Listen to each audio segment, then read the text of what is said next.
കിഴക്കമ്പലത്ത് തിരഞ്ഞെടുപ്പ് അട്ടിമറിക്കാൻ CPM-ഉം കോൺഗ്രസും ശ്രമിച്ചെന്ന ആരോപണമായി 2020 പ്രസിഡന്റ് സാബു ജേക്കബ്.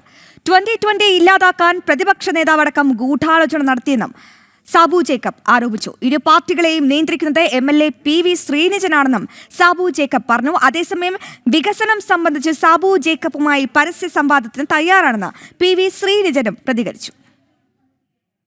തദ്ദേശ തെരഞ്ഞെടുപ്പിൽ കിഴക്കമ്പലത്തുണ്ടായ സംഘർഷത്തിന് പിന്നാലെയാണ് ആരോപണങ്ങളുമായി സാബു ജേക്കബും PV ശ്രീനിജനും രംഗത്തെത്തിയത്. കിഴക്കമ്പലത്ത് കോൺഗ്രസ് CPM സഖ്യമാണ് 2020യെ നേരിട്ടത്. 2020യെ ഇല്ലാതാക്കാൻ പ്രതിപക്ഷ നേതാവടക്കം ഗൂഢാലോചന നടത്തിയെന്നും സാബു ജേക്കബ് പറഞ്ഞു. തെരഞ്ഞെടുപ്പ് അട്ടിമറിക്കാൻ PV ശ്രീനിജൻ ഗൂഢാലോചന നടത്തി. വോട്ട് ചെയ്യാൻ ചെന്നപ്പോൾ തന്നെ ആക്രമിക്കാൻ ബൂത്തിൽ ചാവേർ സംഘത്തെ തയ്യാറാക്കി നിർത്തിയിരുന്നുവെന്നും സാബു ജേക്കബ് ആരോപിച്ചു.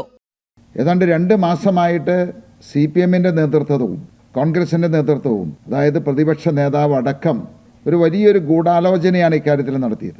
അപ്പോൾ ഏത് വിധേനയും 2020 പാർട്ടിയെ ഇവിടെ ഇല്ലാതെയാക്കുക, ഇതായിരുന്നു ഇവർ രണ്ടുപേരുടെയും ലക്ഷ്യം. അതിൻ്റെ ഭാഗമായിട്ട് 2020 മത്സരിക്കുന്ന എല്ലാ സ്ഥലങ്ങളിലും ഒരു കണ്ണൂർ മോഡൽ ബൂത്ത് പിടുത്തവും അക്രമവും അഴിച്ചുവിടുക എന്നുള്ളൊരു അജണ്ടയാണ് ആദ്യമായിട്ട് അവർ തീരുമാനിച്ചത്. അതേസമയം സാബു ജേക്കബ് മനഃപൂർവ്വം പ്രകോപനമുണ്ടാക്കിയതായി PV ശ്രീനിജനും പ്രതികരിച്ചു. വികസനം സംബന്ധിച്ച് സാബു ജേക്കബുമായി പരസ്യ സംവാദത്തിന് തയ്യാറാണെന്നും PV ശ്രീനിജൻ വ്യക്തമാക്കി. ജനം, കൊച്ചി.